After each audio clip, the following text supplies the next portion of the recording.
Hello, students. Uh, Welcome back to this master key lecture series. मैंने बीच में आप लोगों से पूछा था कि which topic you will like me to take in the next lecture, and some of you suggested differential element का कॉन्सेप्ट। कि डिफरेंशियल एलिमेंट जो फिजिक्स में हम यूज़ करते हैं, बहुत सारे ऐसे सिचुएशन बन आती हैं जहाँ पे कि हमें कैलकुलस का हेल्प लेना होता है, डिफरेंशियल एलिमेंट यूज़ करना होता है। वहाँ पर बच्चों को काफ़ी मशक्क़त होती है, परेशानी होती है। तो मेरी कोशिश ये रहेगी कि आज की क्लास में पहले आप ये समझें कि ये डिफरेंशियल एलिमेंट की ज़रूरत पड़ती क्यों है ना, इससे क्या मदद होने वाली है, क्या हेल्प होने वाली है। फिर हम लोग समझने की कोशिश करेंगे कि ये है क्या चीज़, फिर इसका इंटीग्रेशन से क्या संबंध है, क्या रिलेशन है, और फिर हम लोग इसका एप्लीकेशन देखेंगे इन डिफरेंट डिफरेंट केसेस। आप यूँ समझिए कि जैसे कोई नंबर सीरीज़ है ना, आपने किया होगा एपी जीपी। तो सपोज आपको निकालना है किसी एपी के एन टर्म्स का सम, है ना। आपके पास एक मेथड होता है, ठीक है, मैथमेटिकल थोड़ी मैनिपुलेशंस होती हैं, है ना, आप उस तरीके से काम करके निकालते हैं। एक छोटा सा एग्जांपल ले लेते हैं, है ना। जैसे मान लीजिए कि आपको sum of first n natural numbers जो है 1 + 2 + 3 + 4, है ना, सपोज ये निकालना है।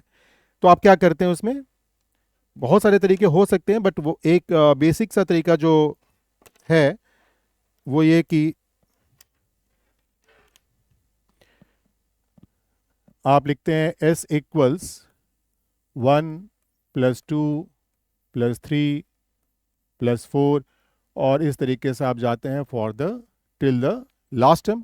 इसी चीज़ को आप रिवर्स ऑर्डर में फिर लिख देते हैं, s equals n + n-1 + n-2, and this goes on till the last number that is 1। फिर आप क्या करते हैं, दोनों तरफ ऐड करते हैं। ये बहुत ही एक बेसिक सा केस है जिसमें कि एडिशन बहुत इजी है समझना। तो s + s आपका हो गया 2s, और यहाँ पर आप देखिए जो पहला यहाँ पर 1 है और यहाँ पे n है, इनका सम हो गया 1 + n, है ना। उसके बाद फिर ये 2 है और ये n-1 है, इनका भी सम हो गया n+1। और इस तरीके से ये 1 + n बोलिए या n+1 बोलिए, this will repeat itself n times, right. So this will repeat itself n times. The last number again is n+1. अब यदि हम देखें कि ये 1 + n टाइम्स आ रहा है, तो ये सम कितना हो गया, n इंटू 1 + n या n+1। तो s की वैल्यू आ गई, कितनी आ गई, n इंटू 1 + n अपॉन 2। तो ये सारी प्रैक्टिस आपने की होगी, है ना, डिफरेंट डिफरेंट चैप्टर्स में, डिफरेंट टाइप के प्रोग्रेशन में, डिफरेंट सीरीज में कुछ ऐसी ही एडिशन की रिक्वायरमेंट होती है, समथिंग सिमिलर, है ना, जहां पर शायद हमें कैलकुलस की हेल्प लेने की जरूरत पड़ जाती है, और फिर वहीं पे हम डिफरेंशियल एलिमेंट के कॉन्सेप्ट के आसपास भी पहुंचते हैं। तो एक इंटरेस्टिंग एग्जाम्पल ले रहा हूं, लेकिन उसके पहले एक छोटी सी अनाउंसमेंट कर दूं मैं कि ये पूरे लेक्चर में,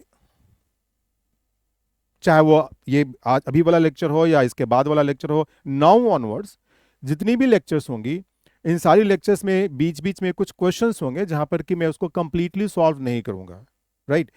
तो थोड़ा सा मैं इनिशिएट करूंगा, कुछ पार्ट आपके लिए रहेगा, और ये तभी आप उन सारे क्वेश्चंस को देख पाएंगे जब आप पूरे लेक्चर को थॉरोली सुनेंगे, और तभी आप समझ भी पाएंगे। तो जब आपने पूरे लेक्चर को थॉरोली सुना, समझा, बीच बीच में वो जो क्वेश्चंस हैं जिनको मैंने थोड़ा सा आपके लिए छोड़ दिया है, उन क्वेश्चंस को फिर आपने सॉल्व किया, जो भी आंसर्स आपके आ रहे हैं, जो भी स्टूडेंट्स है ना उन आंसर्स को मुझे कमेंट बॉक्स में शेयर करेंगे, there can be some very surprise elements, positive surprise elements for them. So आपका कोशिश ये होना चाहिए कि आप पूरी लेक्चर को थॉरली सुनिए, सिर्फ वो सरप्राइज गिफ्ट के लिए नहीं बल्कि समझने के लिए भी। Thank you.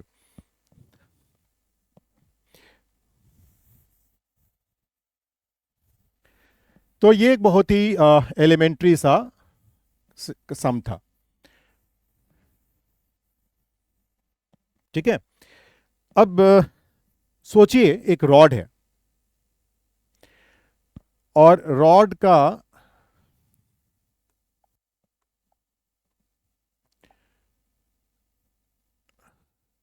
सीएस एरिया यानी कि क्रॉस सेक्शनल एरिया जो है वो cross sectional area C S area जो है ये मान लेते हैं ए है। रॉड की लेंथ जो है वो एल है, राइट, और रॉड की डेंसिटी रो है। तो ये जो डेंसिटी है ये मास पर यूनिट वॉल्यूम है। ठीक है, दिखने में ये थोड़ा सिलिंड्रिकल टाइप का दिख रहा है, रॉड एग्जैक्टली आपको नहीं लग रहा होगा ये, राइट। बेहतर यदि वैसा करना चाहते हैं तो उसका दूसरा तरीका मेरे लिए ये हो सकता था कि मैं इसकी विड्थ थोड़ी बढ़ा दूं और रॉड को मैं कुछ ऐसे ड्रॉ कर दूं, ठीक है ना। बट आई बिलीव कि ये भी काम करेगा, चलेगा, कोई दिक्कत नहीं होनी चाहिए उसमें। आप उसको रॉड ही फिलहाल मान के चलेंगे और क्रॉस सेक्शनल एरिया यूनिफॉर्म है। तो ऐसे में what is its mass? Its mass is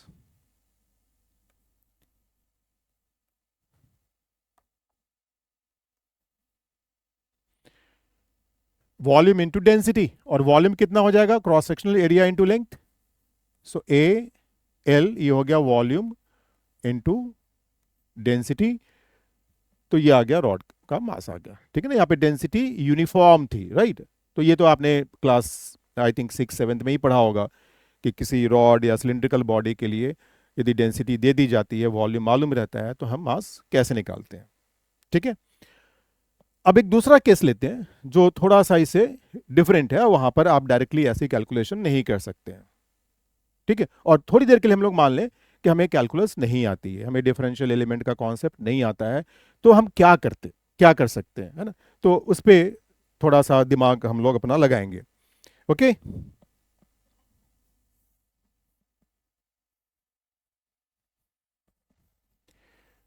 अब सोचिए कि एक दूसरा कोई रॉड है, लेंथ उसकी भी वही है, क्रॉस सेक्शनल एरिया वही है, length L, C S area rho. यहां पर एक और चीज हम लोग इंट्रोड्यूस कर सकते हैं, instead of mass per unit volume we can talk in terms of mass per unit length. और वो जो मास पर यूनिट लेंथ होगा वो बड़ी आसानी से आप समझ सकते हैं कि क्या होता है। देखिए रो क्या है? तो rho is M upon volume, that is L into A. अब यदि हमें मास पर यूनिट लेंथ करनी है, सिर्फ यहाँ पे एल रखना है, तो हमें क्या करना होगा? ए को यहां से हटा के इधर लाना होगा। तो mass per unit volume into cross sectional area कर देंगे, तो ये बन गया M by L, mass per unit length.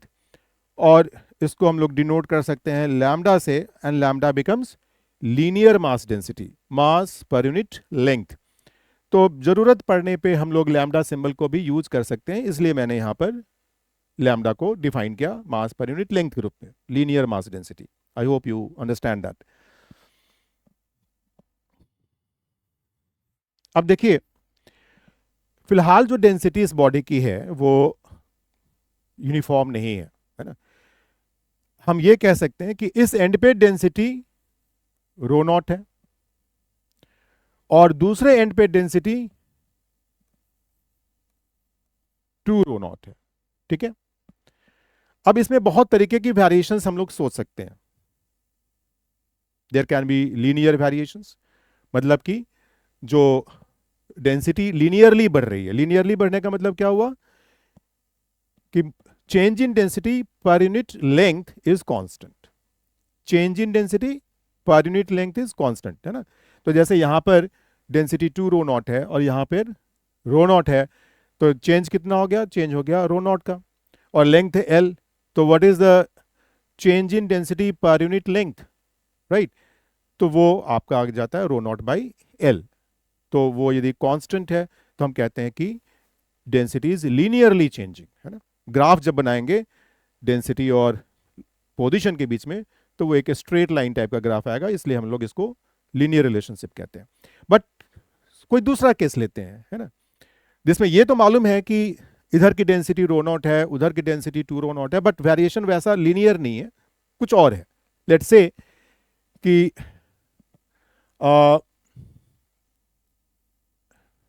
आधे की रो नॉट है, आधे रॉड की रो नॉट है, और बाकी आधे की टू रो नॉट है। ठीक है, कुछ बहुत ही इंटरेस्टिंग रिजल्ट आएगा, ध्यान से आपको सुनना होगा। अब यदि मैं पहले वाली जो मास थी, यानी कि जब वो यूनिफॉर्म डेंसिटी पे जो सिचुएशन थी, उस यूनिफॉर्म डेंसिटी वाले में जब ये पूरे में रो नॉट था, ये एल था, और उस समय मास यदि एम था, मान लें उस समय मास एम था, तो इस केस में जो मास बनेगा वो कितना बनेगा? आप थोड़ा सा यदि ध्यान लेंगे तो आपको दिखेगा कि आधे रॉड जिसकी डेंसिटी वही रह जाती है, उसका मास हो जाएगा m/2, और बाकी आधे रॉड का जो मास है वो कितना हो गया? तो ये हो गया, आप कह सकते हैं m, क्योंकि लेंथ आधी होगी लेकिन डेंसिटी डबल होगी। अच्छा, एक तो ये केस था जिसमें हमने मान लिया कि आधे के लिए डेंसिटी रो नॉट है और बाकी आधे के लिए डेंसिटी टू रो नॉट है। ठीक है, यहां पे हमने एज्यूम किया हुआ है, लेकिन ऐसा भी हो सकता था कि जो स्टूडेंट है जिसको ये काम सौंपा गया, उसको बता दिया गया कि भाई जो डेंसिटी है वो लीनियरली बढ़ रही है ना, लेकिन उसको मालूम नहीं है कि अब हम इसमें क्या करें, क्योंकि डेंसिटी तो हर जगह कुछ कुछ है, डिफरेंट है, तो वो थोड़ा अप्रोक्सीमेशन लेता है ना। अब ऐसे भी सोच सकते हैं ना कि एक्चुअली डेंसिटी लीनियरली बढ़ रही है, मतलब कि यहां पर डेंसिटी रो नॉट है, यहां पे डेंसिटी टू रो नॉट है, और यहां से एक्स डिस्टेंस पे यदि हम कोई पॉइंट लेते हैं तो वहां पे जो डेंसिटी है वो कितनी है?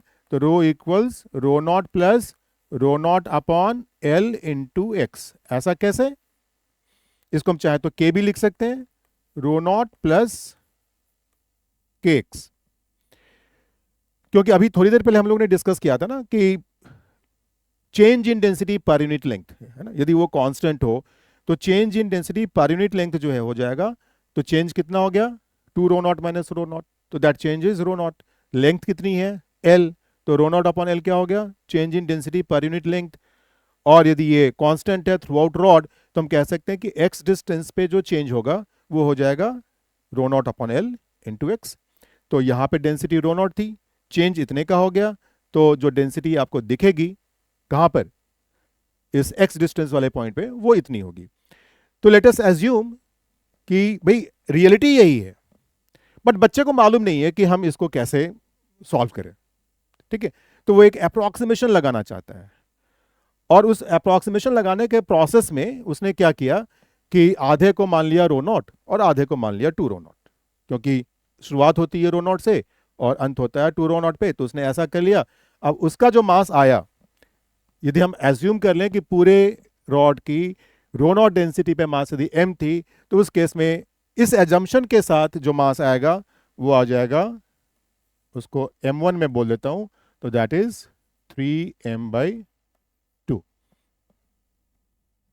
Not a difficult one.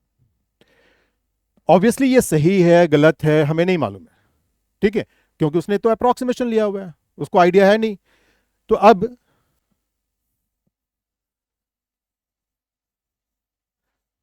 एक दूसरा बच्चा है जो थोड़ा ज्यादा स्मार्ट है, वो कहता है कि चूंकि डेंसिटी वैरी कर रही है तो क्यों हम दो ही पार्ट में तोड़ रहे हैं, क्यों नहीं इसको तीन पार्ट में ब्रेक कर देते हैं। ठीक है ना, तो उसने तीन पार्ट में उसको ब्रेक किया, इसी रॉड को उसने तीन बराबर बराबर भाग में बांट दिया, L/3, L/3, L/3। फर्स्ट की डेंसिटी उसने कितनी ली? तो उसने ली रो नॉट, और आखिरी वाले की कितनी ली? टू रो नॉट, और बीच में जो बचा उसकी कितनी ली? तो उसकी उसने ले ली 1.5 रो नॉट। ठीक है, इस तरीके से उसने अपने हिसाब से डेंसिटी को थोड़ा सा, डेंसिटी चेंज को कोशिश की उसने कि थोड़ा सा हम उसको कोशिश करें कि एक बराबर बराबर बराबर चेंज मानते हुए चलें, और उसने ये अप्रोक्सीमेशन लिया। तो वहां पर रिजल्ट क्या था? 3m/2। यहाँ पे क्या रिजल्ट है देखते हैं। तो देखिए लेंथ यहाँ पे 1/3 हो गया, डेंसिटी वही है, तो इस वाले पार्ट का जो मास होगा वो हो जाएगा m/3। ये m क्या है याद रखिएगा, m तब का मास है जब पूरे रॉड की डेंसिटी ρ0 थी, राइट। अच्छा, यहां पर ρ0 पे यदि मास m/3 है तो 1.5 यानी कि 3/2 ρ0 पे क्या हो जाएगा, तो कहना इसे कि it will be 3/2 into m/3। So basically this is m/2। और यहां पर वी कैन डायरेक्टली से कि it is going to be 2 ρ0 यानी कि 2m/3।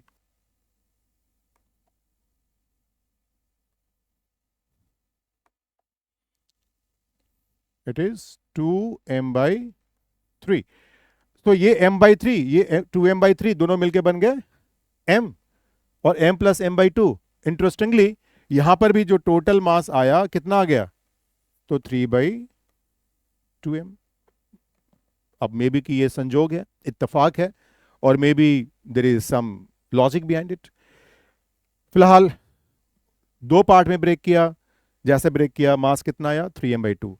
तीन पार्ट में ब्रेक किया, इट इज 3m/2। अब यहां पे आपके लिए एक प्रश्न है, हालांकि वो आप इजिली समझ भी जाएंगे कि यदि हम इसको 4 पार्ट में करें, 5 पार्ट में करें, तो क्या यही मास आएगा 3m/2 या डिफरेंट आएगा, ठीक है। लेकिन अब ये 4, 5, 6 की कहानी कब तक चलती रहेगी। अब एक बच्चा है, वो और होशियार है, वो क्या करता है, वो करता है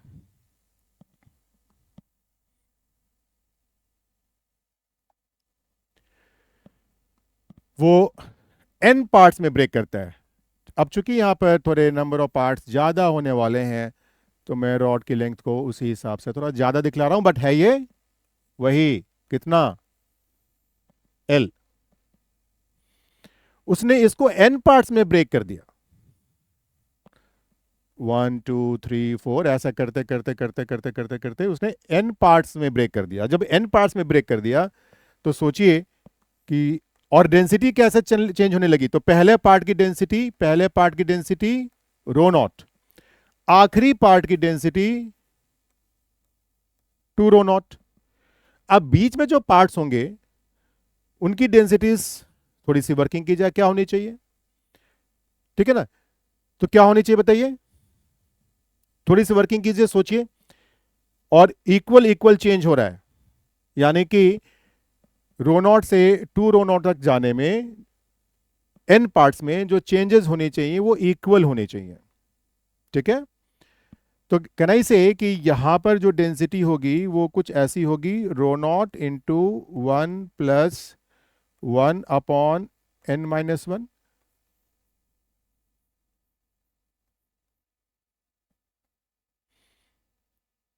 सोच के देखिए। और इसके बाद वाला जो पार्ट होगा उसकी डेंसिटी होगी ρ0 इंटू 1 प्लस 2/n-1, राइट। आप एक चीज देख रहे हैं ना, ये जो दूसरा पार्ट था, दूसरे पार्ट में यहां पर आ रहा है 1/n+1, तीसरे पार्ट में आ रहा है 2/n+1, ठीक है। तो इस तरीके से जो nth पार्ट होगा, यहां पर हमारा रिजल्ट क्या आ जाना चाहिए था, ऐसे चलते चलते हमारा रिजल्ट आना चाहिए था 2 ρ0, राइट। nth पार्ट है, तो देख लीजिए यहां पर ρ0 इंटू 1 प्लस, अब दूसरे में यहां पर 1 था, है ना, तीसरे में यहां पे 2 है, और ये वर्किंग आपको घर पे करनी है, रटना नहीं है, ठीक है ना। तो यहां पर क्या आ जाएगा, आखिरी nth पार्ट है, तो यहां पे आ जाएगा n-1/n-1, so that is equal to 2 ρ0। तो इस तरीके से उसने पूरे रॉड को n पार्ट्स में ब्रेक किया, ठीक है ना। अब हर पार्ट का मास देखते हैं और फिर सारे मासेस को ऐड करते हैं और देखते हैं कि टोटल मास क्या आता है, राइट। तो लेट्स सी, पहले पार्ट की जो लेंथ है वो L/n है, डेंसिटी वही है ρ0, है ना। तो उस केस में जो पहले पार्ट का मास हो जाएगा वो हो जाएगा m/n।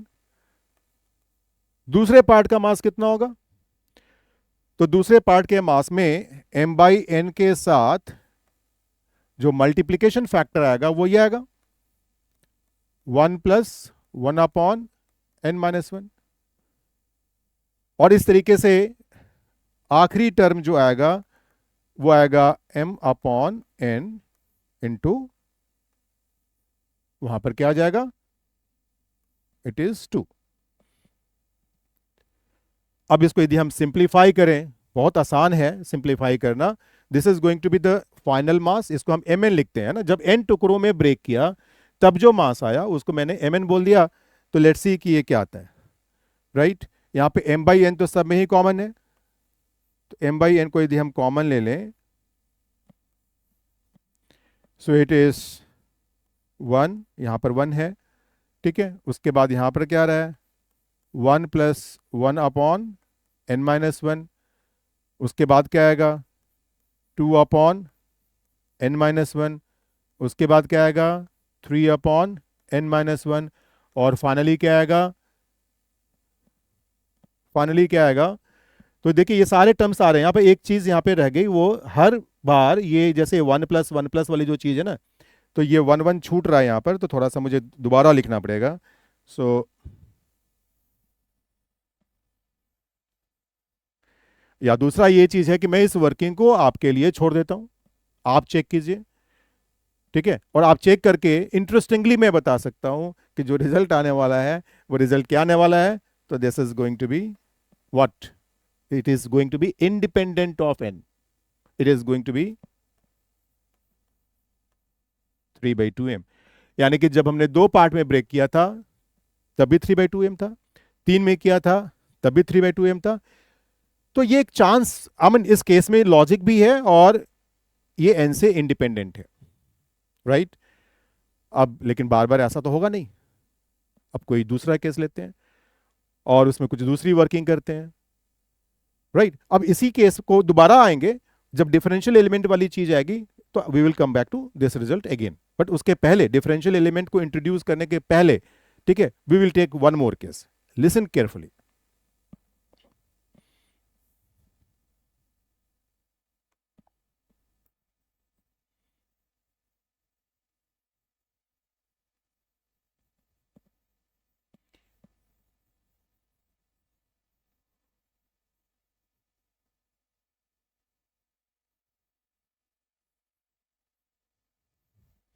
अभी कुछ चीज़ें ऐसी हो रही होंगी, आपको लगेगा कि अच्छा सर क्या करा रहे हैं, इसका तो कोई लिंक दिख नहीं रहा है। आप थोड़ा सा पेशेंस रखेंगे, आपको लिंक भी दिखेगा और आपको बहुत कुछ समझ में आएगा, ठीक है। तो इस बार क्या करते हैं, एक बच्चा है जिसको काइनेटिक एनर्जी का फॉर्मूला मालूम है, राइट, बट उतना ही है। उसको मालूम है कि एक पॉइंट मास पार्टिकल यदि जिसका मास m है और v स्पीड से यदि वो मूव करता है तो उसकी काइनेटिक एनर्जी होती है 12mv²। लेकिन अब उसके पास एक समस्या खड़ी हो जाती है ना। अभी उस बच्चे ने रोटेशन नहीं पढ़ा हुआ है, अब मान लीजिए, है ना, he doesn't know about moment of inertia, rotational kinetic energy, उसको कुछ नहीं आता है। बट ये चीज आता है कि 12mv² है और थोड़ी अकल है जिसकी वजह से वो थोड़ा सा अप्रोक्सीमेशन लेकर कैलकुलेशन करने की कोशिश कर सकता है, अलजेब्रा उसको ठीक से आता है, राइट। तो अब ये बच्चा जो है उसको एक काम दिया जाता है। क्या काम दिया जाता है कि ये एक रॉड है जिसकी लेंथ l है, मास m है, मास यूनिफॉर्मली डिस्ट्रीब्यूटेड है, ठीक है, मास इज यूनिफॉर्मली डिस्ट्रीब्यूटेड, और इसको रोटेशन देते हैं। ये एक्सिस है और इस एक्सिस के अबाउट इसको ओमेगा वेलोसिटी से रोटेट करते हैं, है ना। आप समझ सकते हैं कि ये यदि रॉड है तो ये रॉड ओमेगा वेलोसिटी से रोटेट कर रहा है। अब जब ये रॉड रोटेट कर रहा है तो इतना तो मतलब हम लोग समझ ही सकते हैं कि कोई एक्सिस है और कोई चीज रोटेट कर रही है, तो उस रोटेटिंग बॉडी का हर पॉइंट सर्कुलर मोशन कर रहा होता है, ठीक है ना। और यदि ओमेगा कांस्टेंट है तो वो सर्कुलर मोशन भी यूनिफॉर्म सर्कुलर मोशन है, एंगुलर वेलोसिटी ओमेगा है। लेकिन सर्कुलर मोशन में डिफरेंट डिफरेंट पॉइंट्स के एक्सिस से चूंकि डिफरेंट डिस्टेंस है, तो radius is not going to be same, मतलब कि यदि कोई यहाँ पर पॉइंट है, ठीक है, तो इस पॉइंट P का जो स्पीड होगा Vp यदि हम कहें, और ये डिस्टेंस यदि हम x एज्यूम कर लें, तो Vp कितना हो जाएगा? It will be omega x. तो ऐसा रॉड है। अब बच्चे को बोला जाता है कि भाई तुमको इसकी काइनेटिक एनर्जी कैलकुलेट करनी है, और वो तो परेशान है क्योंकि उसने तो पढ़ा था और उसको ये इतना मालूम है कि भाई ये पॉइंट मास, मतलब यदि कोई बॉडी है, पूरे बॉडी का यदि स्पीड v है, यानी कि बॉडी के हर पॉइंट की स्पीड v है, तो हाफ एम वी स्क्वायर कर सकते हैं। बट यहां पर तो अलग अलग पॉइंट की अलग अलग स्पीड है। तो जैसे अभी हम लोगों ने एक पिछला केस देखा था जिसमें हम लोग मास कैलकुलेट कर रहे थे, और वहां पर डेंसिटी जो थी वो वैरी कर रही थी एक पॉइंट से दूसरे पॉइंट तक। कैन यू सी यहाँ पर क्या वैरी कर रहा है? यहाँ पे स्पीड वैरी कर रहा है, ठीक है ना। जो बिल्कुल एक्सिस से सटा हुआ पॉइंट होगा उसकी स्पीड कितनी हो जाएगी? 0। और जो बिल्कुल आखिरी पॉइंट है, एल डिस्टेंस पे जो पॉइंट है, उसकी स्पीड कितनी हो जाएगी? Omega L. अब ये बच्चा सोच में पड़ता है क्या करे, तो उसने अप्रोक्सीमेशन लेना शुरू किया।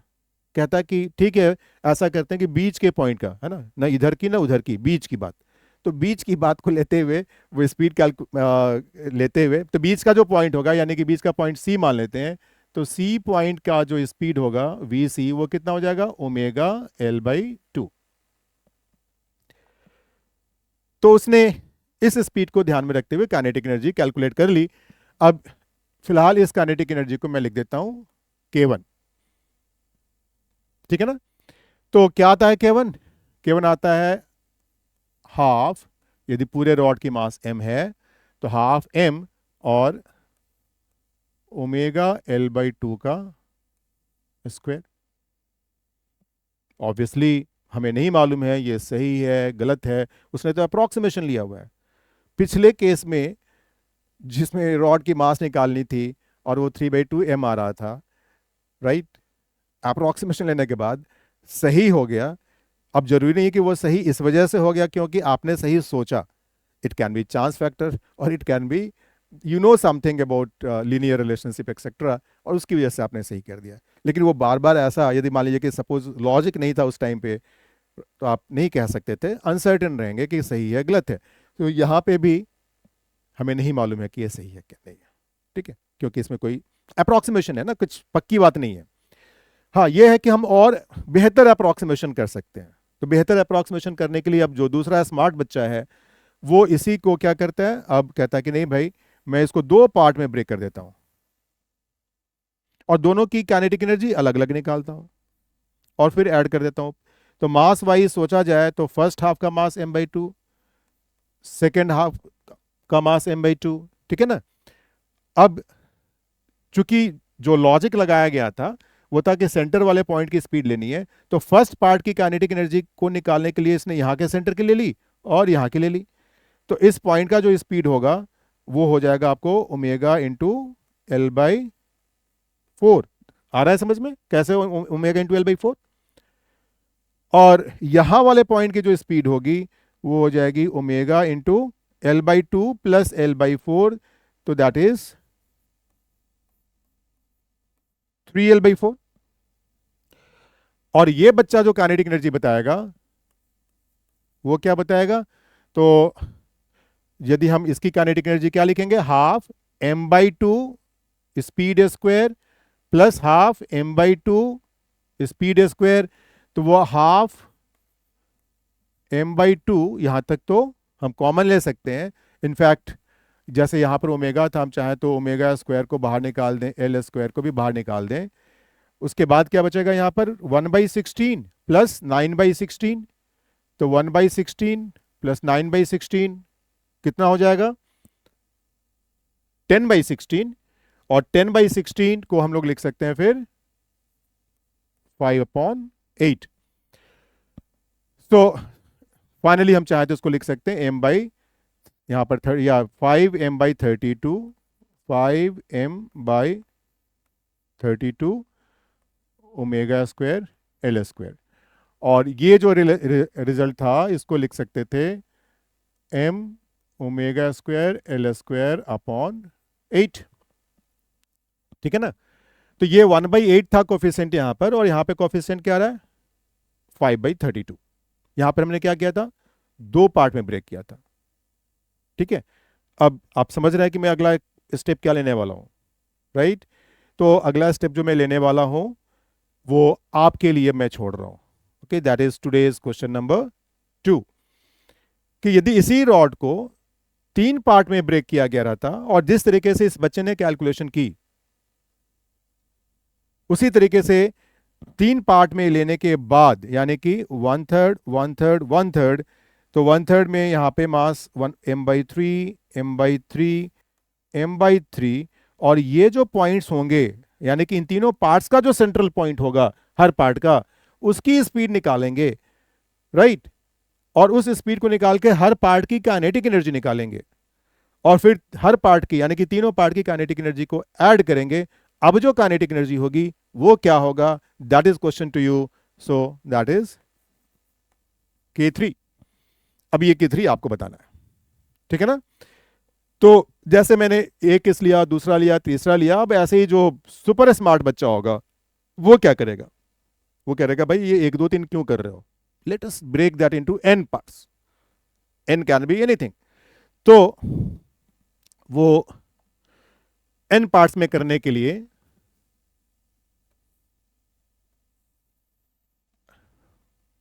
आगे बढ़ता है। अब यहां पर 1 2 3 4 5 6 7 8 9 10 ऐसा करता करता करता करता करता मान लीजिए कि ये n पार्ट्स में चला गया, यानी कि हर पार्ट की जो लेंथ होगी, if the rod is divided into n parts, one part length is L/n and one part mass is m/n। और हर पार्ट के सेंटर की स्पीड निकालनी है। तो जो पहले पार्ट का सेंटर है, ठीक है, उसको मैं यहां पे दिखला दूं। ये पहले पार्ट का सेंटर है, ये दूसरे पार्ट का सेंटर है, ये तीसरे पार्ट का सेंटर है, ये चौथे पार्ट का सेंटर है। तो इस तरीके से यदि हर पार्ट के सेंटर की बात की जाए, राइट, और वहां से हम इसकी स्पीड निकालनी शुरू करें कि इसकी स्पीड कितनी है, इसकी स्पीड कितनी है, इसकी स्पीड कितनी है, इसकी स्पीड कितनी है, और स्पीड निकालकर फिर हम लोग काइनेटिक एनर्जी के रिलेशन में डालें, देखें क्या मिलता है। काफी इंटरेस्टिंग रिजल्ट आएगा। Have patience. सो देखिए, चूंकि हर पार्ट की लेंथ L/n है, तो जो पहला पार्ट का सेंटर होगा वो कितने डिस्टेंस पे होगा, L/2n डिस्टेंस पे होगा। तो यहां पर जो स्पीड होगी पहले पार्ट की वो हो जाएगी ओमेगा इंटू L/2n, ये स्पीड हो गई है ना। अब ये L/n है, और यहां पे ऐड करना है दूसरे पॉइंट सेंटर के लिए L/2n ऐड करना है। तो यदि मैं L/n प्लस L/2n करता हूं, L/n को कॉमन निकाल लेता हूं, तो अंदर क्या आ जाता है 1 + 1/2, यानी कि दूसरे पार्ट का जो सेपरेशन हो गया यहां पर एक्सिस से, वो सेपरेशन हो गया, that is given to you, and accordingly speed will be omega into L/n into 3/2। ठीक है, अब इसी तरीके से फिर आते हैं तीसरे पॉइंट पे। ये दूसरा पॉइंट था, ये दूसरा पॉइंट था, तो आई थिंक मैंने एरो थोड़ा सा गलत बना दिया, तो थोड़ा सा उसको करेक्शन करना होगा। तो लेट्स डू दिस।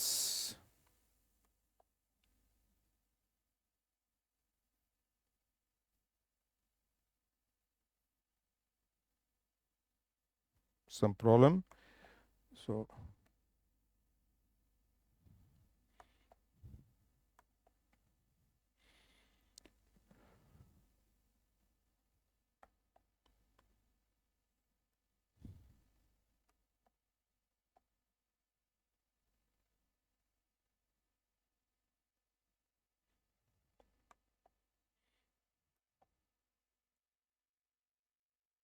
ये पॉइंट,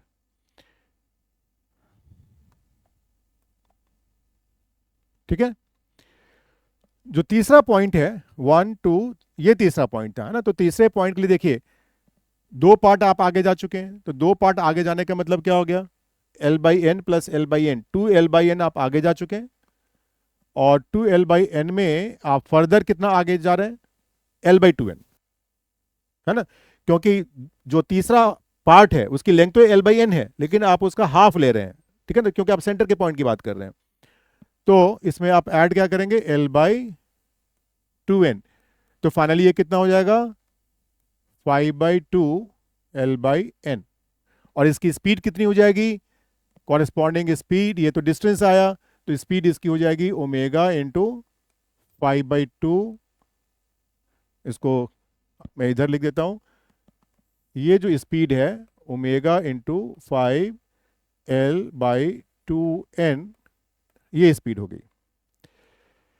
अब ये बच्चा काइनेटिक एनर्जी लिखने वाला है, एक सीरीज बनेगी यहां पे भी, ठीक है ना। तो देखें क्या आता है, हर पार्ट का मास कितना है, the mass of each part is m/n, तो हाफ एम वी स्क्वायर में हाफ कॉमन हो गया, मास कॉमन हो गया। ऑब्वियसली जब आप वी स्क्वायर करेंगे तो हर स्पीड स्क्वायर में ओमेगा स्क्वायर और एल स्क्वायर भी आएगा, और ये एन स्क्वायर भी आएगा, तो क्यों नहीं हम इनको पहले ही कॉमन ले लेते हैं। तो हमने ले लिया omega square L square upon N square. अब देखें हमारा यहाँ पर रिजल्ट क्या आता है, अंदर क्या आ रहा है। तो पहले पार्ट में था 1/2 स्पीड में जो था, और स्पीड स्क्वायर करेंगे तो क्या हो जाएगा 1/4। दूसरे पार्ट की स्पीड में था 3/2, ठीक है ना, तो उसको स्क्वायर करेंगे तो क्या आएगा, इसको ऐसे में लिख देता हूं, पहले पार्ट में क्या था 1/2, इनफैक्ट ये 2 भी सब में आ रहा है ना, हर जगह ही 2 आ रहा है। तो एक काम ये भी कर सकते हैं कि 1/2 स्क्वायर को हम चाहे तो कॉमन लेकर बाहर निकाल सकते हैं, ठीक है, इसको भी बाहर निकाल देते हैं। तो यहां पर मैं लिख देता हूं 1/2 को स्क्वायर को हमने बाहर निकाल दिया, तो सिर्फ न्यूमरेटर बच गया। तो न्यूमरेटर में पहले में आएगा 1, दूसरे में आएगा 3 स्क्वायर, तीसरे में आएगा 5 स्क्वायर। बात बिल्कुल आसान है, समझ में आ रही होगी। 1 square plus 3 square plus 5 square, और ऐसा होते होते होते जो आखिरी टर्म होगा, nth टर्म जो होगा, वो हो जाएगा आपको 2n-1। आप देख रहे हैं कि ऑड इंटीजर है, तो 2n-1 स्क्वायर। थोड़ा सा मैं यहाँ पे वेट कर लेता हूँ, आप समझ लीजिए जो भी यहाँ पे प्रोसेस हुआ है। मैं फिर से समझा देता हूँ कि पूरी रॉड को हमने n आइडेंटिकल पार्ट्स में ब्रेक किया, तो हर पार्ट की जो लेंथ है वो हो गई L/n, और मास हो गया m/n, ठीक है ना।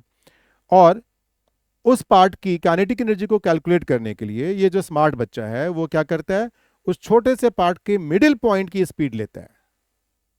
तो यानी कि यदि पहले पार्ट की बात करें जिसकी लेंथ L/n है, तो एक्सिस से जो डिस्टेंस है उसके मिडिल पॉइंट का वो है L/2n, तो उसके हिसाब से उसने स्पीड में क्या लिखा, ओमेगा इंटू डिस्टेंस L/2n। दूसरे पॉइंट के लिए फिर क्या आ गया, तो ओमेगा इंटू 3/2 इंटू L/n, और इसी तरीके से तीसरे के लिए 5/2 L/n, है ना, इंटू ओमेगा। तो इस तरीके से ये स्पीड चेंज होता जा रहा है, और फाइनली ये रिजल्ट आ रहा है। अब ये एक सीरीज है और हम कोशिश कर सकते हैं इसको निकालने की।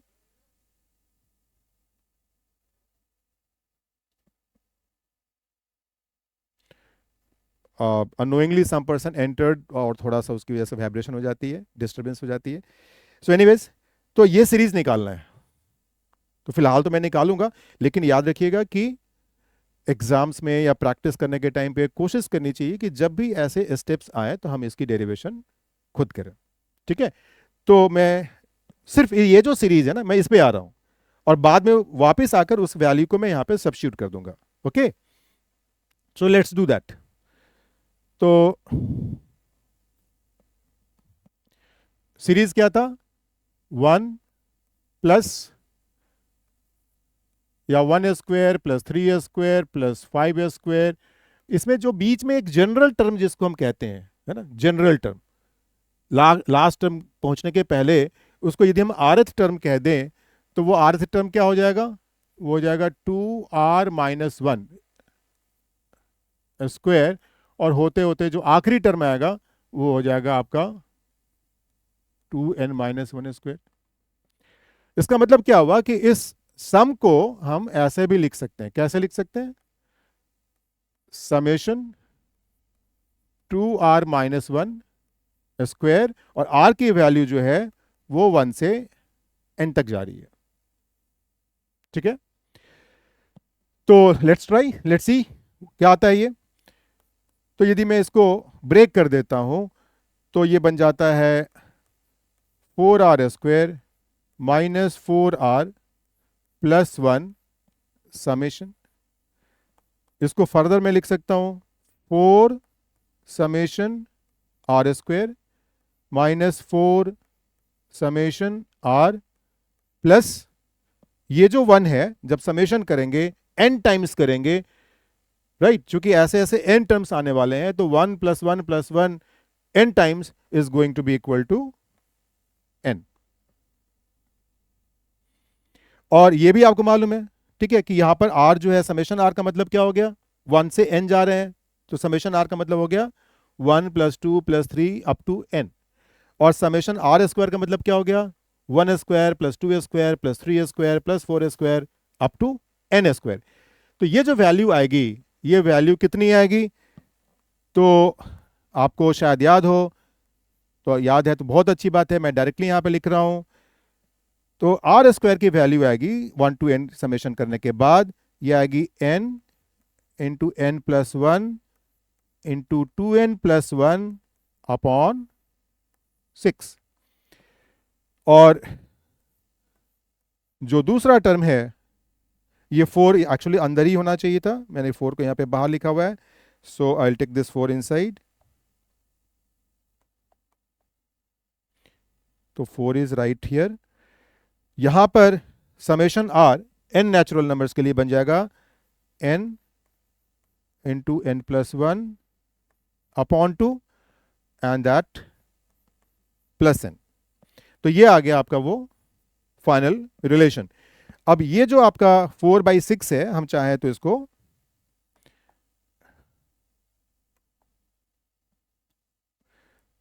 कट करके 2/3 लिख सकते हैं, ठीक है ना, और यहां पर इसको हम 2 लिख सकते हैं। तो ये रिजल्ट आपको याद रखना है, राइट, चूंकि मैं इसको पिछले वाले पेज पे फिर इसको यूज करने वाला हूं। तो रिजल्ट क्या है, 2n × n + 1 × 2n + 1 upon 3 minus 2n × n + 1 + n। तो यहां पे कोफिशिएंट क्या है, यहां पर कोफिशिएंट है 2/3, यहां पर -2, और लास्ट में वो n है। तो मैं एक पेज यदि पीछे आ जाऊं, और ये जो रिजल्ट था, यहां पर इस रिजल्ट को अब मैं इरेज कर दूं,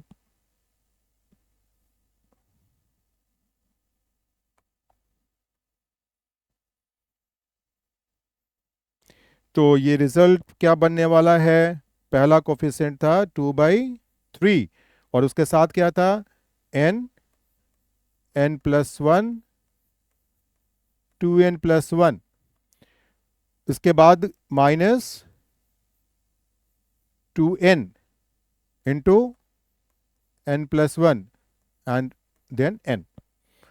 तो ये आया आपको काइनेटिक एनर्जी की value. This is your kinetic energy. जब इसको सिंप्लीफाई कर सकते हैं हम लोग, ये n² है, ये n है, जहां जहां पे n कैंसिल आउट हो रहा है, हम चाहें तो उसको यहां से कैंसिल कर सकते हैं। अब काफी टीडीएस रिलेशन है, इसका फायदा क्या हुआ और कैसे काम होने वाला है। भाई n की वैल्यू क्या लेंगे, 1 2 3 4 5 6। ना, बच्चा स्मार्ट है, उसने यूं ही n नहीं लिया था। अब वो कहता है कि यदि ये n बढ़ता जाए बढ़ता जाए बढ़ता जाए, यानी कि n इतना ज्यादा हो जाए कि हर पार्ट की लेंथ इतनी छोटी हो जाए कि हम उसको एक पॉइंट मास के रूप में ट्रीट कर सकें, तो ये रिजल्ट वैलिड होगा ना।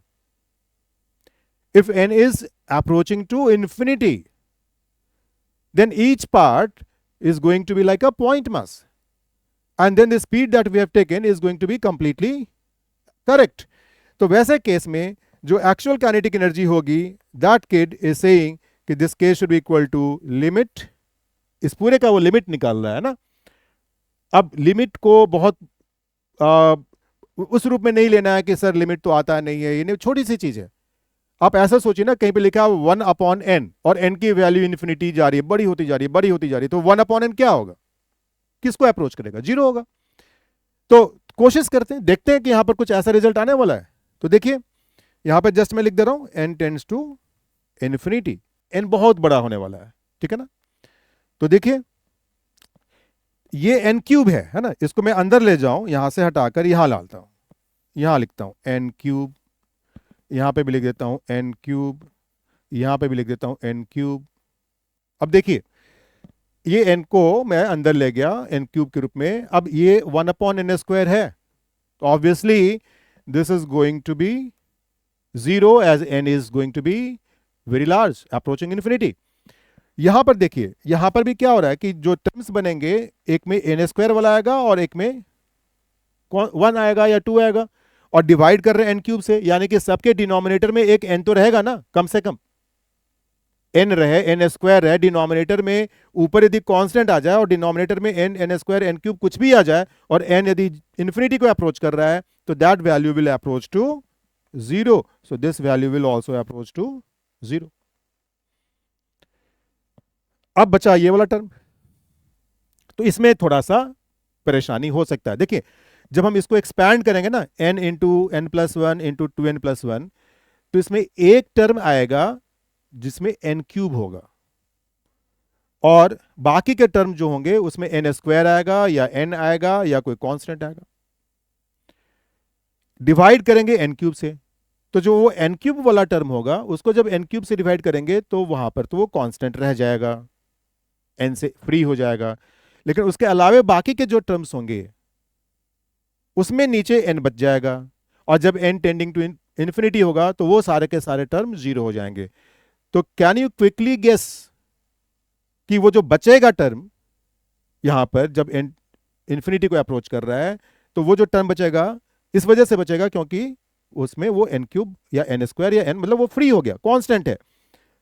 तो n×n×2n है ना, जो जिसमें n क्यूब आने वाला है, तो 2/3 पहले से यहाँ पे कोफिशिएंट है, और यहां पर जो कोफिशिएंट निकल कर आएगा वो 2 आएगा, यानी कि जो बचेगा वो क्या बचेगा, 2/3 × 2।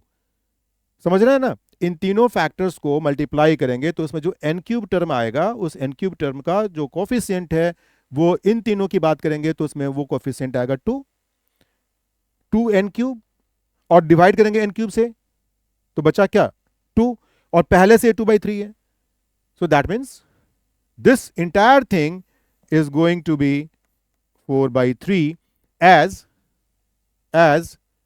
n is tending to infinity. So if that is 4/3, so finally जो हमारा ke आ रहा है वो क्या आ रहा है, लेट्स सी। सो फाइनली जो के की वैल्यू आ रही है वो आ रही है आपकी 1/8, वहां पे पहले से था, 4/3 यहां से आ गया, ठीक है ना। 1/8 कैसा था, ये 1/2 का स्क्वायर है, तो 1/4 इंटू 1/2 दैट इज 1/8, और यहां से अंदर से क्या आ गया 4/3, और उसके बाद क्या बचा m ω² L²। तो इस बच्चे ने जो इस मेथड से काइनेटिक एनर्जी निकाली है वो काबिले तारीफ है। तो फाइनली क्या आ गया, ये आ गया 1/6 m ω² L²। इस बच्चे की तारीफ करनी पड़ेगी, है ना। इसने बेसिक लॉजिक लगाया, शुरुआत किया किसी बच्चे ने कि 2 पार्ट में रॉड को ब्रेक करते हैं, एक अप्रोक्सीमेशन लेते हैं, देखते हैं क्या आता है, फिर दूसरे बच्चे ने 3 में किया, तीसरे ने 4 में किया, इस तरीके से ब्रेक करते गए। इस बच्चे ने उसको n पार्ट्स में डिवाइड किया और हर पार्ट की काइनेटिक एनर्जी निकाली, फिर उसको ऐड किया, वहां पर एक फंक्शन आ गया n के टर्म्स में। अब वो कहता है कि दी n बहुत बड़ा हो जाए तो ये चीज क्या हो जाएगा, और वो फाइनली इस रिजल्ट पे पहुंचता है।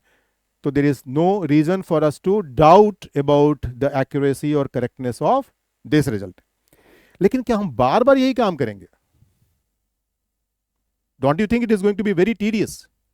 तो यदि हमें कोई मतलब रास्ता मिल जाए, कोई तरीका मिल जाए और उससे ये काम आसान हो जाए तो बहुत अच्छी बात है।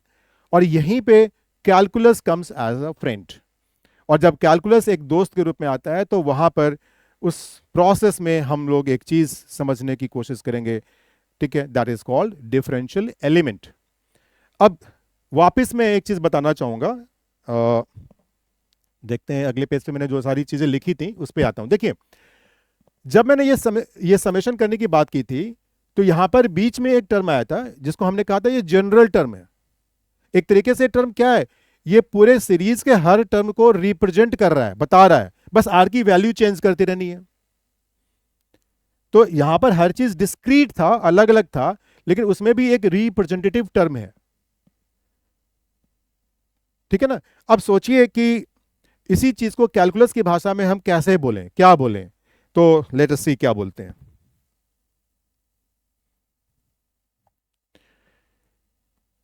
पहले मैं मास वाले पे आता हूं, जिसमें मास निकालना था, जिसमें डेंसिटी रो नॉट से 2 रो नॉट तक जा रही थी। ठीक है, तो उसमें हम आते हैं,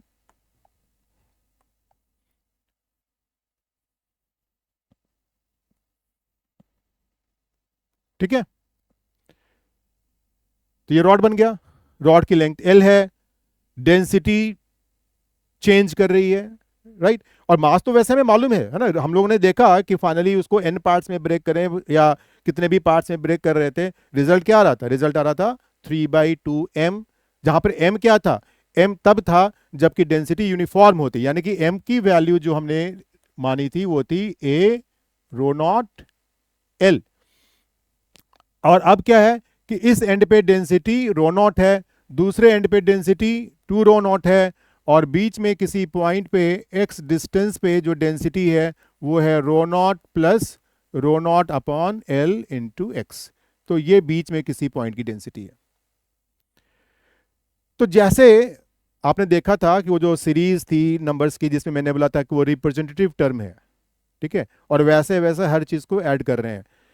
तो कैलकुलस की लैंग्वेज में हम यहां पर उस रिप्रेजेंटेटिव को क्या बोलने वाले हैं, राइट। हम कहेंगे, इसको छोटे छोटे टुकड़ों में बांटेंगे, है ना, रॉड को। अब एक्स एक जनरल पोजीशन बता रहा है, एक्स का जो छोटा सा पार्ट है, डिफरेंशियल पार्ट है, उसको हम कहेंगे dx। एक्स डिस्टेंस पे dx विड्थ का जो पार्ट है, ठीक है, इसी पार्ट को हम बोलने वाले हैं डिफरेंशियल एलिमेंट। रॉड के केस में ये चीज थोड़ी सी इजी है, बाकी केसेस में थोड़ा सा मुश्किल होगा, बट वो हम लोग डिस्कस करेंगे, घबराने की बात नहीं है। तो यहां पर इस केस में ये हमारा यही है differential element. We will discuss more about this differential element. अभी हम लोग जो डिस्कशन था कैलकुलेशन वाली उसको आगे बढ़ाते हैं। तो ये डिफरेंशियल एलिमेंट आ गया dx। अब विड्थ यहां पे dx है, तो इस dx वाले एलिमेंट का जो मास होगा उसको हम कहेंगे dm, ठीक है। और ये dm क्या होगा, तो dm होगा डेंसिटी रो इंटू dx। और रो क्या होगा, तो rho is rho naught plus rho naught upon L into x.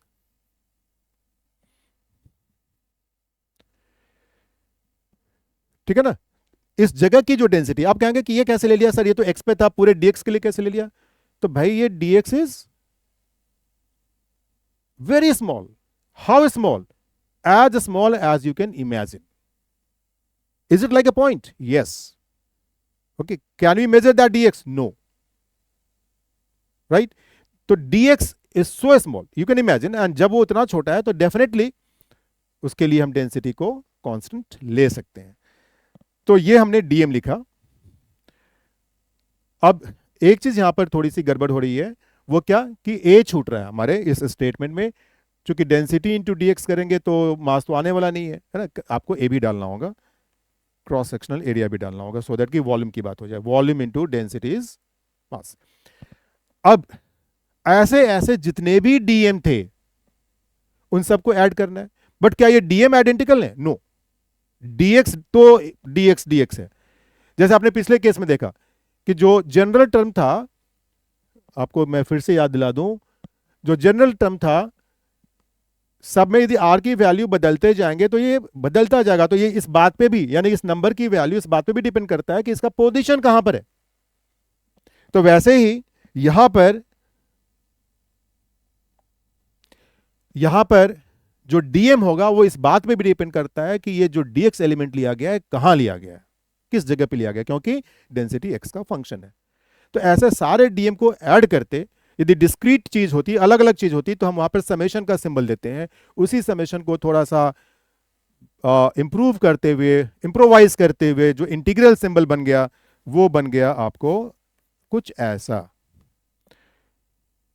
तो अब हम क्या बोलेंगे कि m is equal to integral dm, और इंटीग्रल dm में हमारा a तो कांस्टेंट है वो बाहर आ जाएगा, रो नॉट भी बाहर आ जाएगा, तो a और रो नॉट को मैं बाहर निकाल देता हूं। अंदर क्या आ जाएगा, 1 plus x by L dx।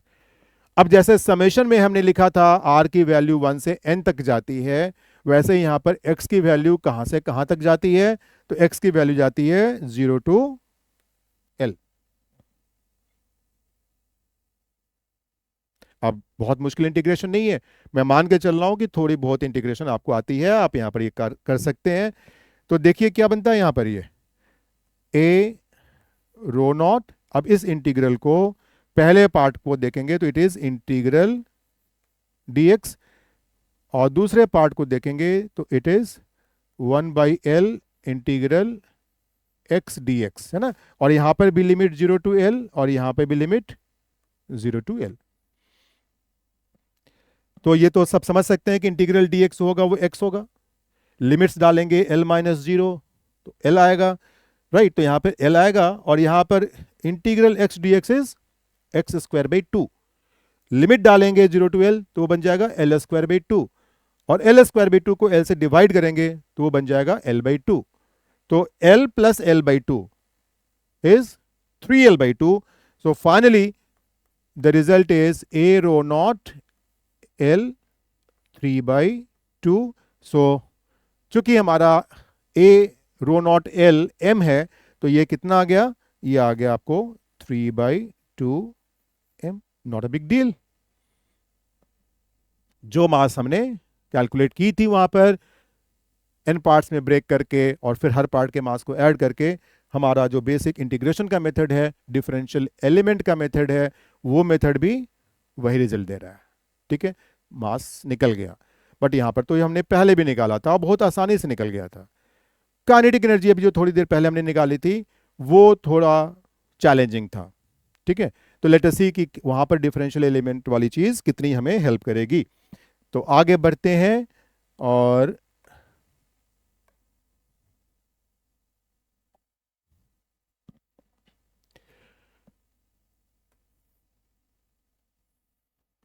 फिर से उसी रॉड पे वापस आते हैं, और इस बार हमारा डिफरेंशियल एलिमेंट वैसे ही था जैसा हमने मास वाले केस में किया था। यहां से x डिस्टेंस पे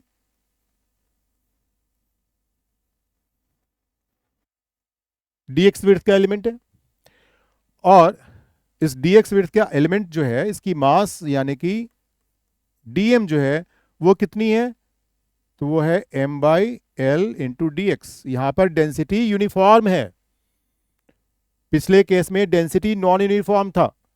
अभी हम लोग क्या निकालने वाले हैं, अभी हम लोग काइनेटिक एनर्जी निकालने वाले हैं किसकी, तो यूनिफॉर्म रॉड की। यूनिफॉर्म रॉड यानी कि जिसका मास यूनिफॉर्मली डिस्ट्रीब्यूटेड है।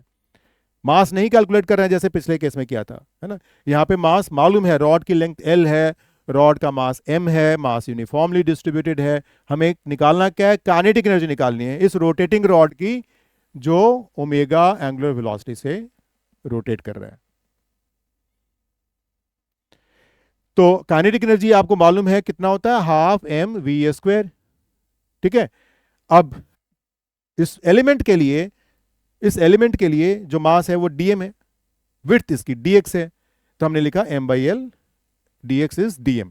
और इसकी जो काइनेटिक एनर्जी होगी उसको हमने लिखा dk, तो dk इज हाफ dm यानी कि m/l dx into V square, और v यहां पर क्या है, ओमेगा x, तो v स्क्वायर। और जो टोटल काइनेटिक एनर्जी होगी वो इसी चीज की इंटीग्रल होगी, इंटीग्रल होगी। और जैसे पिछले केस में लिमिट्स लिए थे, यहां पे भी हम x का लिमिट लेंगे, क्या लेंगे, 0 टू l। तो अब जो काइनेटिक एनर्जी आने वाला है, देखें जो कांस्टेंट है उसको बाहर निकाल देते हैं, तो m omega square, m omega square upon 2l, 2l ये बाहर आ गया। अंदर क्या बचा, अंदर बचा x square D x 0 to L. I hope everyone knows integral x square dx is x cube by 3. और जब इनडेफिनेट इंटीग्रल होता है तो हम यहाँ पर कांस्टेंट ऑफ इंटीग्रेशन डालते हैं, बट यहाँ पे वो बात है नहीं, यहाँ पर 0 to L लिमिट है। तो इस केस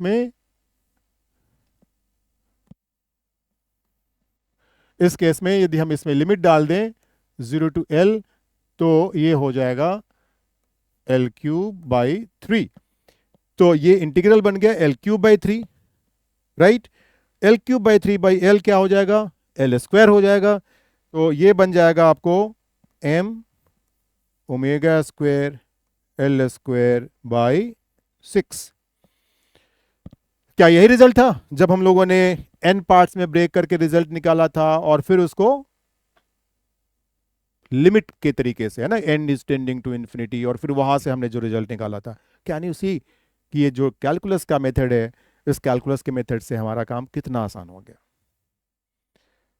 और बगैर इसके आपके फिजिक्स की गाड़ी चलने वाली नहीं है। तो आपको इस चीज पे, यानी कि कैसे डिफरेंशियल एलिमेंट निकालते हैं, उस डिफरेंशियल एलिमेंट की वो प्रॉपर्टी, जैसे यहाँ पे काइनेटिक एनर्जी निकालनी थी, वो कैसे निकालते हैं, और फिर इंटीग्रेट करके हम फाइनल वैल्यू कैसे निकालते हैं, इस चीज़ में आपको महारत हासिल करना ही पड़ेगा, कोई उपाय नहीं है। यदि आप मेंस में अच्छा स्कोर करना चाहते हैं, अच्छी परसेंटाइल चाहते हैं, एडवांस में क्वालिफाई करना चाहते हैं अच्छे रैंक के साथ, डिसेंट रैंक के साथ, तो ये मस्ट है, आपके पास चॉइस नहीं है, करना ही है, ठीक है। और शुभ काम में देरी करने का कोई मतलब नहीं है, यानी कि अभी से ही आप इसको, यदि अभी तक नहीं किया है तो अभी से ही आप इस पे थोड़ा सा प्रैक्टिस करना शुरू कर दीजिए। अब डिफरेंशियल एलिमेंट को थोड़ा सा मैं और 2-3 केसेस लेकर समझाने की कोशिश करता हूं कि डिफरेंशियल एलिमेंट चूज करने में हम किन बातों का ख्याल रखते हैं, राइट। इसको मैं एक काम करता हूं, अगले पेज पे चलता हूं। यहां पर हमने 2 केसेस ली, एक में मास कैलकुलेट करना था, एक में काइनेटिक एनर्जी कैलकुलेट करनी थी। जिसमें मास कैलकुलेट करना था उसमें डेंसिटी चेंज कर रहा था, जिसमें काइनेटिक एनर्जी कैलकुलेट करनी थी उसमें स्पीड चेंज कर रहा था, मास वाज यूनिफॉर्मली डिस्ट्रीब्यूटेड। और ये रॉड था, तो रॉड को यदि मैं आइडेंटिकल टुकड़ों में बांटूं तो हर पार्ट आइडेंटिकल जो हो रहा है उसकी जो विड्थ है वो dx है, और दिखने में बिल्कुल एक जैसा है, कोई दिक्कत नहीं है। लेकिन हम हमेशा ये जो बॉडी होगी वो रॉड नहीं होगी, कभी डिस्क होगा, कभी रिंग होगा, कभी स्फेरिकल शेल होगा, कभी सिलेंडर होगा, कभी सॉलिड स्फीयर होगा। तो हर केस के corresponding we should have this idea कि हम डिफरेंशियल एलिमेंट कैसे निकालेंगे, ठीक है ना। तो एक डिस्क की बात करते हैं। सपोज ये एक डिस्क है और इस डिस्क में सपोज इसका हमें मास ही निकालना है, ठीक है। और क्वेश्चन में कह रहा है कि डेंसिटी इसकी जो है वो मास पर यूनिट एरिया ले लेते हैं, इस बार ना एरिया वाली डेंसिटी ले लेते हैं, क्योंकि ये डिस्क एक पतली सी, इसकी थिकनेस कम है, यूनिफॉर्म है, तो we can treat this to be, I mean mass is distributed area wise uniformly, so mass per unit area यदि हम इस डिस्क का मान लेते हैं सिग्मा, ठीक है, दिस इज अ डिस्क, और इसकी डेंसिटी रेडियस के साथ वेरी कर रही है, यानी ये जो सिग्मा है वो रेडियस के साथ वेरी कर रहा है।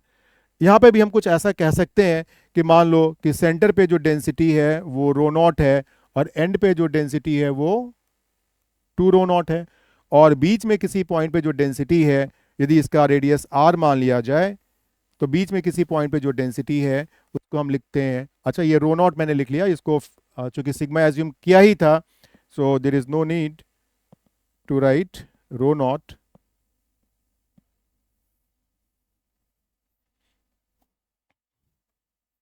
We can write here sigma naught, here it is, and इस एंड पे जाकर ये 2 सिग्मा नॉट हो जा रहा है, ठीक है ना। तो बीच में, यानी कि ऐसे यदि हम जाएं रेडियस के लॉन्ग जाएं, तो बीच में किसी पॉइंट पे यदि मैं बोलूं कि यहाँ पे जो सिग्मा की वैल्यू है वो क्या है, तो सपोज वो sigma naught plus sigma naught upon r into x है, सो दैट कि बिल्कुल आर पे, यानी कि जब रेडियस पेरिफेरी पे बिल्कुल पहुंच जा रहा है तो वहां पे जाकर ये 2 सिग्मा नॉट हो जा रहा है। और सपोज इसकी हमें मास कैलकुलेट करनी है, और जिस तरीके से दिया हुआ है, जो डेंसिटी की जो वेरिएशन है वो जो दी हुई है, तो यहाँ पे हम डिफरेंशियल एलिमेंट कैसा लेंगे?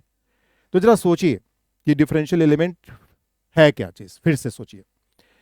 तो चूंकि यहाँ पर डेंसिटी आर का फंक्शन है, तो आप ये सोचिए कि एक वैसा बॉडी जिसमें आर की वेरिएशन बहुत कम है, यदि इसको टुकड़ों में बांटा जाए, इस डिस्क को हम डिफरेंट डिफरेंट टुकड़ों में बांटें, जिनको असेंबल करके फिर से हमें ये डिस्क मिल जाए, तो वैसा उसका एक टुकड़ा जिसमें कि आर की वेरिएशन नहीं के बराबर है, जिसमें आर को हम लोग कांस्टेंट ले सकते हैं, सो दैट कि आर यदि कांस्टेंट उतने के लिए ले लिया गया तो डेंसिटी भी कांस्टेंट जैसा हो गया, राइट? तो वो कैसा होगा, क्या होगा बॉडी? थोड़ा सा सोचेंगे समझ में आ जाएगा। It is going to be a concentric ring, the ring with radius small R and thickness D R. तो इस केस में जो हमने लिया है, यहां पर हमारा डिफरेंशियल एलिमेंट जो होगा वो हो जाएगा आर रेडियस का और डी आर थिकनेस का, ये रिंग बन गया। इस रिंग के लिए हम लोग कह सकते हैं कि this density is almost constant. अब इस डिफरेंशियल एलिमेंट का, यानी कि ये जो डिफरेंशियल एलिमेंट है, इसको मैं डी यदि बोलूं, तो इस डिफरेंशियल एलिमेंट का मास हम निकालेंगे डीएम। डीएम निकालने के लिए हमें क्या करना पड़ेगा? मास पर यूनिट एरिया को इस रिंग के एरिया से, इस रिंग का ये जो एरिया है ना, इस एरिया से हमें जाकर उसको मल्टीप्लाई करना पड़ेगा। और यदि आप थोड़ा सा सोचेंगे आपको समझ में आ जाएगा कि इसका जो एरिया होने वाला है, ठीक है, इस डीएम की वैल्यू जो आएगी, तो वहां पर सिग्मा तो ये आ जाएगा, राइट? और इसका जो एरिया आएगा, ये मास पर यूनिट एरिया है, और इसका जो एरिया आ जाएगा वो क्या आ जाएगा? वो आ जाएगा 2 पाई आर डी आर। और सिग्मा की वैल्यू क्या आ जाएगी? Sigma naught into 1 plus sigma naught upon R into, sorry X यहां पर है, ठीक है, इट इज एक्स और आर। हमने यहां पर वेरिएबल आर लिया है, तो let it be R only, small R only. So